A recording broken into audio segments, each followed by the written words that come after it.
Shalom et bienvenue pour cette nouvelle vidéo. Aujourd'hui, une nouvelle vidéo qui s'intitule Paul de Tarse contredit les paroles et enseignements de Yeshua. Donc, j'ai pris plusieurs paroles de Paul et plusieurs paroles de Yeshua et j'ai fait la comparaison entre les deux. Et vous allez voir vous-même que Paul contredit énormément les paroles de Yeshua. Sans plus attendre, je vous laisse découvrir tout cela. Bien, je vais commencer par une première parole de Paul de Tarse qui stipule « La nuit est loin, le jour est proche ». Romains chapitre 13, verset 12. Pourquoi j'ai repris ce passage? Puisque Yeshua a dit « Prenez garde que vous ne soyez séduits, car plusieurs viendront en mon nom disant « C'est moi, et le temps est proche ». Ne les suivez pas. Luc chapitre 21, verset 8. Dans tous ses écrits, Paul déclare que c'est moi ou en moi, de moi. Il déclare qu'il a été envoyé au nom de Yeshua. Il déclare qu'il a fait des miracles, etc., etc. Yeshua a bien dit qu'il s'élèvera de faux Christ et de faux prophètes, de faux apôtres qui viendront en son nom, feront même des miracles pour séduire un maximum et pour vouloir même séduire des élus. Donc, vous voyez, Paul de Tarse, c'est pareil. Il a dit « c'est moi » ou « en moi »,« de moi ». Il est venu au nom de Yeshua. Il a fait des miracles, entre guillemets.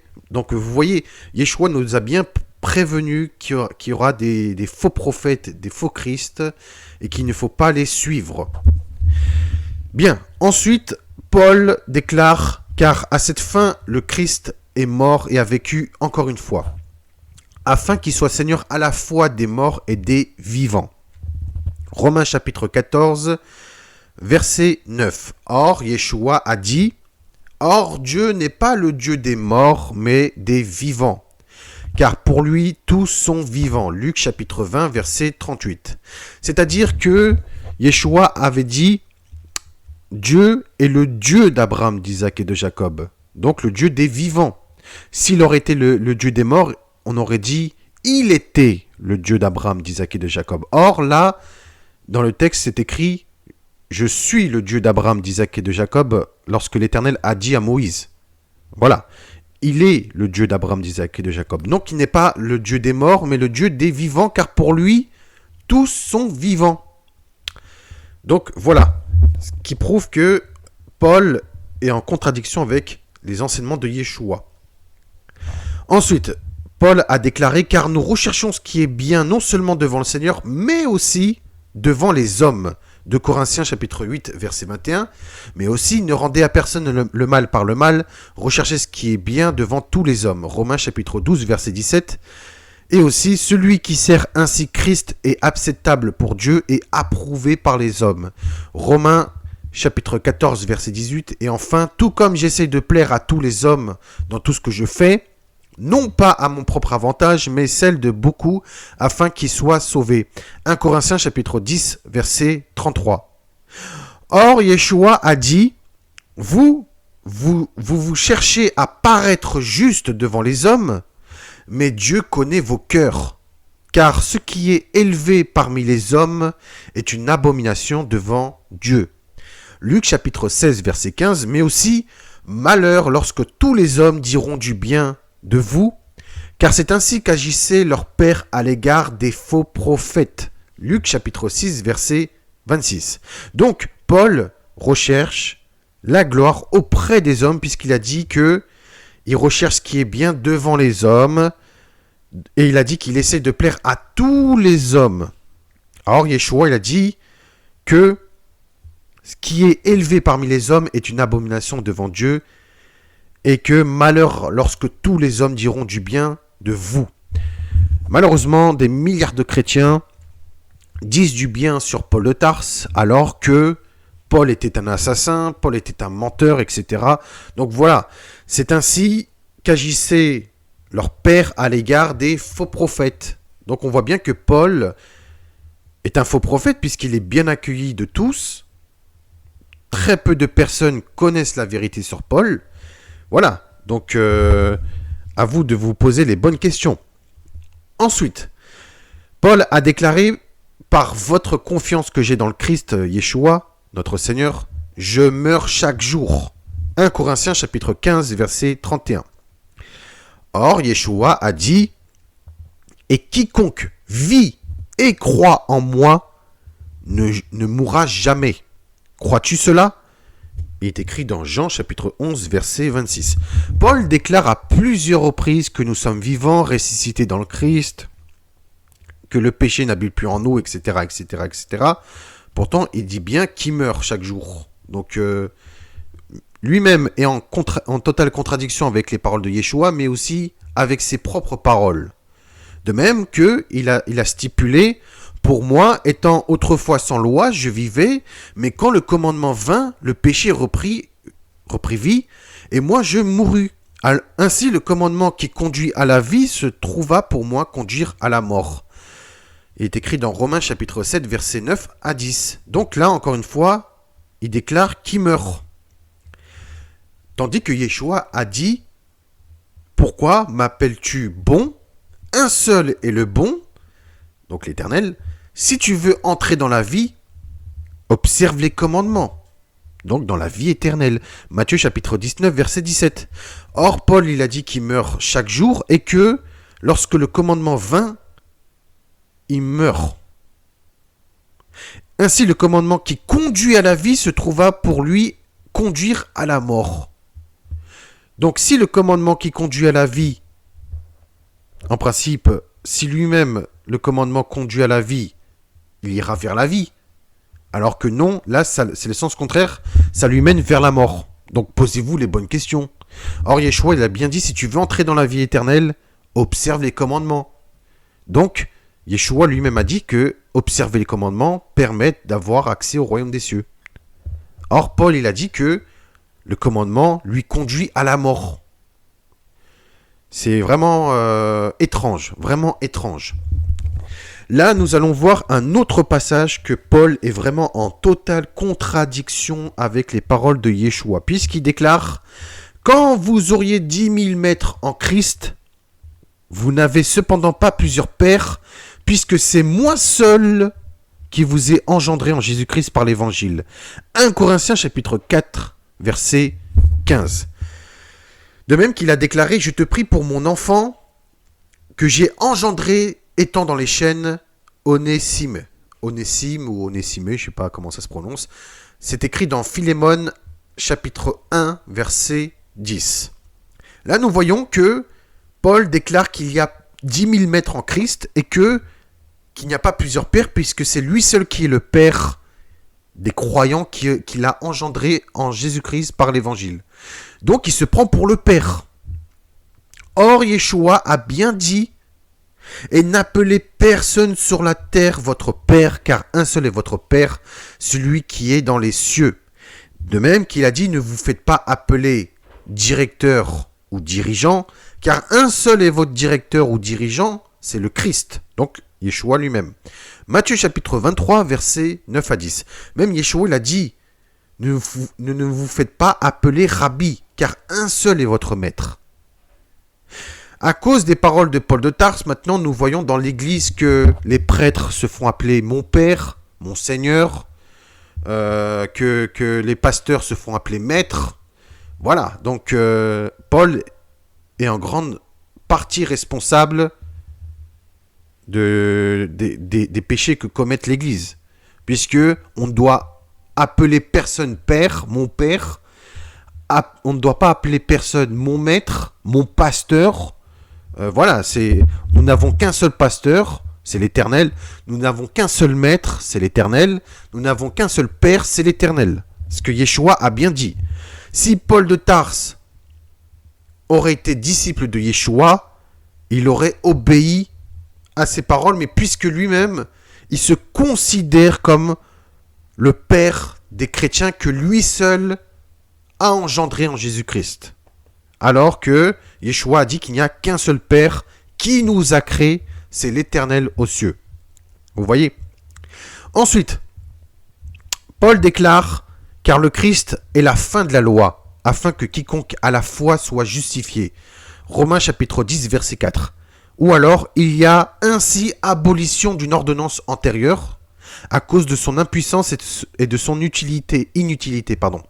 Hébreux chapitre 7, verset 18. De même qu'il déclare « Tout est permis ». 1 Corinthiens chapitre 10, verset 23.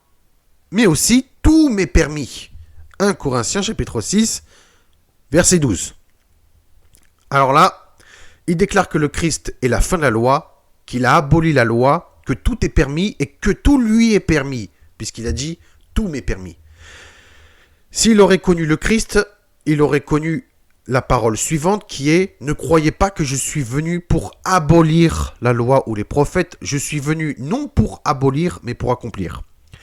Car je vous le dis en vérité, tant que le ciel et la terre ne passeront point, donc si la terre et le ciel ne disparaîtront point, ce qui n'est pas le cas à l'heure actuelle, il ne disparaîtra pas de la loi un seul iota ou un seul trait de lettre, pas un seul iode. Le iode, c'est la plus petite lettre de l'alphabet hébreu. Jusqu'à ce que tout soit arrivé. Quiconque donc aura supprimé l'un de ces plus petits commandements et aura enseigné ainsi les hommes sera appelé le plus petit dans le royaume des cieux. Et quiconque l'aura pratiqué et enseigné, celui-là sera appelé grand dans le royaume des cieux. Matthieu chapitre 5, versets 17 à 19. Donc là, le Christ a bien dit, je ne suis pas venu abolir. Or, Paul a dit, le Christ est la fin de la loi et qu'il a aboli une ordonnance antérieure, que tout est permis et que tout lui est permis. Or, Yeshua, il a dit, celui qui supprimera même l'un de ses plus petits commandements et aura enseigné ainsi les hommes sera appelé le plus petit dans le royaume des cieux. Ce qui est du cas de Paul de Tarse. Donc vous voyez, Paul est en totale contradiction avec les paroles de Yeshua. Ensuite, Paul déclare « Et pour lequel j'ai été établi prédicateur et apôtre. Je vous le dis, la vérité, je ne mens pas. Chargé d'instruire les païens dans la foi et la vérité. » 1 Timothée chapitre 2 verset 7 et 2 Timothée chapitre 1 verset 11. Donc là, nous voyons qu'il s'est établi lui-même prédicateur et apôtre, donc en tant que maître, prédicateur, chargé d'instruire les païens. Donc il se prend pour le maître des païens. Puisque un maître instruit ses élèves. Donc il a dit qu'il est chargé d'instruire. Encore une fois, s'il aurait connu le Christ, il aurait connu la parole suivante qui dit « Mais vous, ne vous faites pas appeler Rabbi, car un seul est votre maître, et vous êtes tous frères. » Matthieu chapitre 23, verset 8. Donc vous voyez, contrairement aux disciples, que eux partageaient tous ensemble au même niveau, c'est-à-dire ils étaient tous au même niveau, parce que Yeshua dit qu'on est tous frères, et que Yeshua a dit que celui qui veut être le premier sera dernier et serviteur de tous. Paul, lui, contrairement aux disciples, s'élève, se déclare être le maître, le père de tous les chrétiens, de tous les croyants. Donc ça prouve que Paul n'a jamais connu le Christ, ni ses paroles. Ça prouve que Paul n'a jamais marché avec le Christ. Paul déclare « Et ainsi, tout Israël sera sauvé.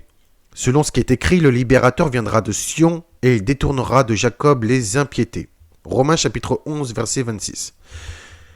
Il a aussi déclaré qu'il n'y a donc maintenant plus aucune condamnation en Christ. Romains chapitre 8, verset 1. Les chrétiens ont compris par cette parole qu'il n'y a plus aucune condamnation en Christ. Ils ont compris donc que après la mort, c'est directement au paradis, sans jugement, sans condamnation.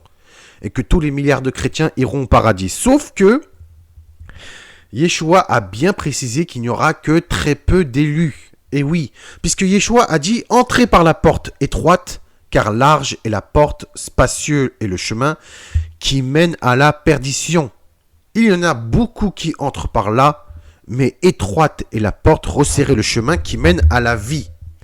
Et il y en a que peu qui le trouvent. Matthieu chapitre 7, versets 13 à 14. De même que Yeshua a dit « Car il y a beaucoup d'appelés, mais très peu d'élus. » Matthieu chapitre 22, verset 14. Mais aussi, ceux qui me disent « Seigneur, Seigneur » n'entreront pas tous dans le royaume des cieux. Mais celui-là seul qui fait la volonté de mon Père, qui est dans les cieux. N'oubliez pas, Yeshua, il a dit, si tu veux entrer dans la vie, observe les commandements. Donc là, c'est que très peu entreront dans le royaume, seulement ceux qui font la volonté du Père. La volonté du Père, c'est Matthieu chapitre 7, verset 21. De plus, si nous regardons le prophète Isaïe, Isaïe a dit « Quand ton peuple, ô Israël, serait comme le sable de la mer, seulement un reste reviendra et sera sauvé. La destruction est résolue, elle fera déborder la justice. » Isaïe chapitre 10, verset 22. Donc, Paul a déclaré que tout Israël sera sauvé, également tous les chrétiens, puisqu'il a dit qu'il n'y a plus aucune condamnation en Christ. Maintenant, les chrétiens croient qu'après la mort, allez hop, directement au paradis, sans jugement, sans quoi que ce soit, mais Yeshua a dit tout le contraire, c'est qu'il a dit qu'il n'y aura que très peu d'élus, et seulement ceux qui font la volonté du Père, qui observeront les commandements, etc., et qui entreront dans l'alliance du Père, c'est eux seuls qui entreront dans le royaume. Malheureusement, que très peu d'élus, comme Yeshua lui-même a déclaré. Bien, ensuite il est écrit « Et il a donné les uns comme apôtres, les autres comme prophètes, les autres comme évangélistes, les autres comme pasteurs et docteurs. » Éphésiens chapitre 4, verset 11. Donc, pour Paul, il y a plusieurs pasteurs. Or, Yeshua a bien dit, je suis la porte. Si quelqu'un entre par moi, il sera sauvé. Il entrera et il sortira et il trouvera des pâturages. Jean chapitre 10, verset 9. Mais aussi, je suis le bon berger. Je connais mes brebis et elles me connaissent. Jean chapitre 10, verset 14. Mais aussi, j'ai encore d'autres brebis qui ne sont pas de cette bergerie. Celles-là, il faut que je les amène. Elles entendront ma voix et il y aura un seul troupeau, un seul berger. Donc, un seul pasteur. Jean chapitre 10, verset 16. Donc, cela veut dire que nous n'avons qu'un seul pasteur. Regardez, les prophètes avaient annoncé que l'Éternel est notre berger. Par exemple, le roi David a dit « L'Éternel est mon berger, je ne manquerai de rien ». Les prophètes ont dit que l'Éternel est notre pasteur, notre berger, le berger d'Israël. Vous voyez, Yeshua, étant donné qu'il est le Fils de Dieu, il y a aussi notre pasteur, le bon berger, le Saint-Esprit également, puisque c'est l'Esprit même du Seigneur. Donc nous n'avons qu'un seul pasteur et pas plusieurs. Ce que les chrétiens n'ont pas compris depuis des siècles et des siècles, c'est qu'ils sont eux-mêmes dans l'erreur, dans n'importe quelle branche du christianisme, puisqu'ils appellent les dirigeants des églises pasteurs, mon pasteur, les pasteurs, surtout qu'il n'y a qu'un seul pasteur. Je vais vous dire une chose, c'est que les pasteurs ne vous sauveront pas à l'heure de la mort, ni au jour du jugement, ni à l'heure du jugement. Puisque eux-mêmes ne sauveront pas leur propre âme. Ils ne se sauveront pas eux-mêmes, puisque eux-mêmes se feront juger. Les pasteurs des églises ne vous sauveront pas. Il n'y a un seul pasteur, un seul berger qui pourra vous sauver. C'est bien Yeshua. De plus, si vous êtes les brebis de Yeshua, vous aurez entendu seulement sa voix. Vous n'aurez pas suivi d'autres voix. Vous voyez ce que je veux dire? C'est que les chrétiens d'aujourd'hui ne suivent pas la voix du véritable berger. Ils vont suivre des voix d'autres bergers qui sont tout simplement des menteurs et des faux bergers. Voilà, donc des faux prophètes, des faux apôtres, etc., etc.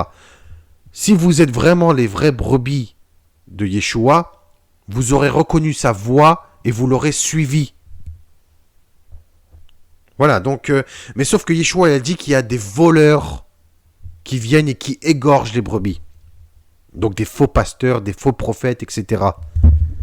Vous voyez, le seul pasteur qui vous sauvera, c'est Yeshua. Les pasteurs des églises et tout ne vous sauveront pas. Au contraire, ils vous emmèneront dans le mauvais chemin. Bien. Ensuite, Paul a déclaré que les anciens qui dirigent bien soient jugés dignes d'un double honneur, surtout ceux qui travaillent à la prédication et à l'enseignement. 1 Timothée chapitre 5 verset 17. Or, celui qui fait une œuvre de salaire Or, celui qui fait une œuvre, le salaire est imputé non comme une grâce, mais comme une chose due. Romains chapitre 4, verset 4. Mais aussi, si nous avons semé parmi vous les biens spirituels, est-ce une grosse affaire si nous moissonnons vos biens temporels? Si d'autres jouissent de ce droit sur vous, n'est-ce pas plutôt à nous d'en jouir? 1 Corinthiens chapitre 9, versets 11 à 12. Si Paul, encore une fois, aurait été disciple de Yeshua et que si Paul aurait connu Yeshua et qui aurait marché avec lui, il aurait connu une parole de Yeshua qui est « Vous avez reçu gratuitement, donné gratuitement, ne prenez ni or, ni argent, ni monnaie dans vos ceintures. » Matthieu chapitre 10, versets 8 à 9. C'est-à-dire que le don de Dieu ne s'achète pas. Quand on enseigne ou qu'on prêche, on doit donner gratuitement et non attendre à quoi que ce soit en retour. Il y a énormément de faux apôtres, faux prophètes, faux pasteurs, prêtres, etc. qui prêchent dans les églises et qui reçoivent de l'argent derrière. Non. Un véritable disciple du Christ prêche sans rien demander en retour. Puisqu'il a reçu lui-même gratuitement, il doit donner gratuitement. Ce qui n'est pas le cas avec Paul, puisqu'il a dit que les anciens qui dirigent soient bien jugés dignes d'un double honneur. Surtout ceux qui travaillent à la prédication et à l'enseignement, donc ceux qui prêchent. Alors Yeshua a dit que ceux qui prêchent doivent prêcher gratuitement, donc donner gratuitement, puisque eux-mêmes ont reçu gratuitement. Donc ils ne doivent pas avoir un quelconque honneur, puisque Yeshua a dit « Tout ce qui s'élève auprès de l'homme est une abomination auprès de Dieu ». Vous voyez ?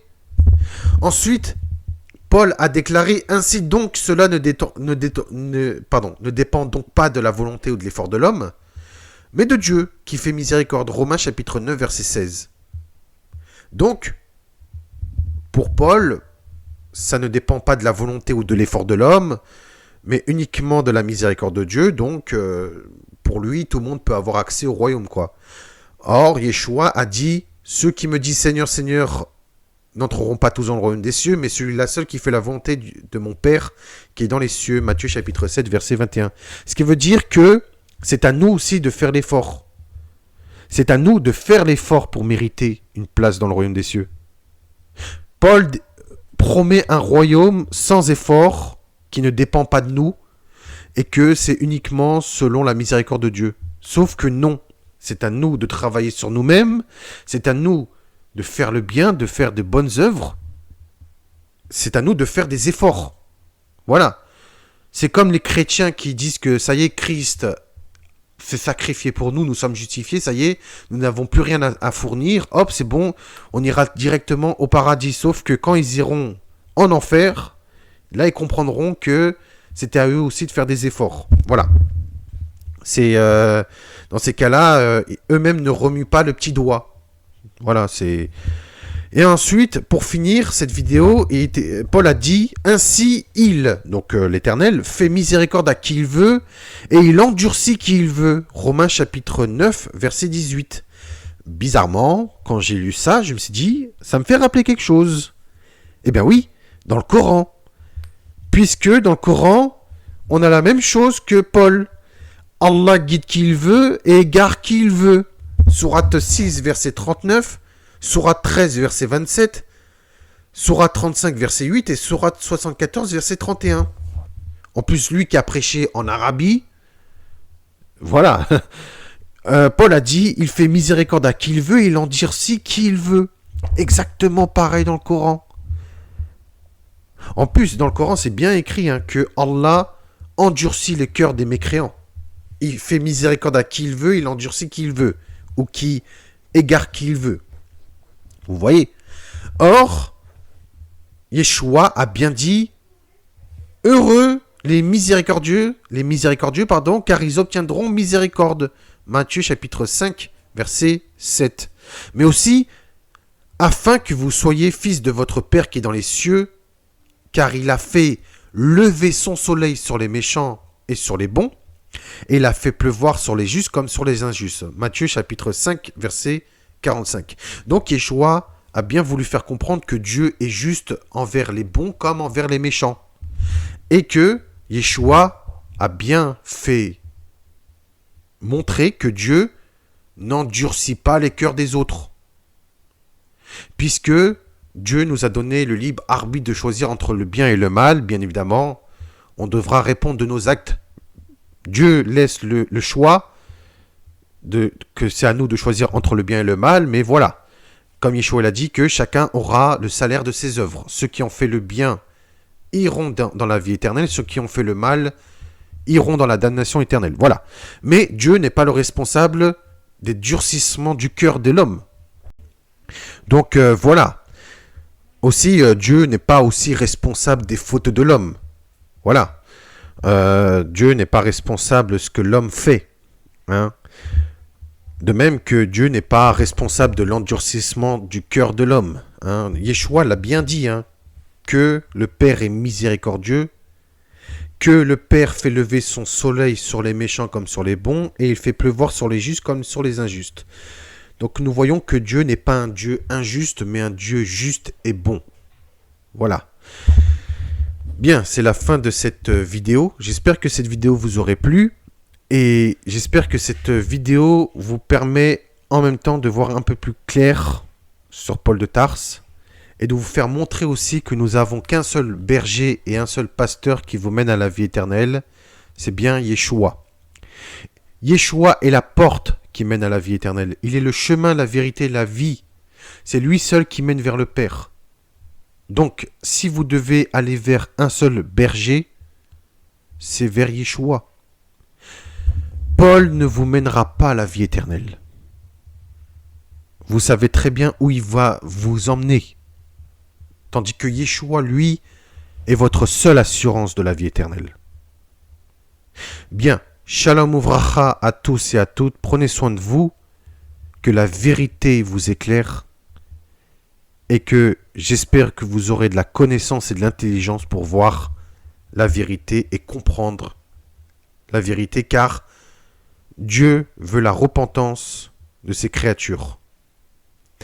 Je vais finir cette vidéo par une phrase de la Bible qui est « Car Dieu a tant aimé le monde qu'il nous a donné son Fils unique afin que quiconque croit en lui ne périsse point, mais qu'il ait la vie éternelle. » Malheureusement, Paul vous mènera vers le mauvais chemin.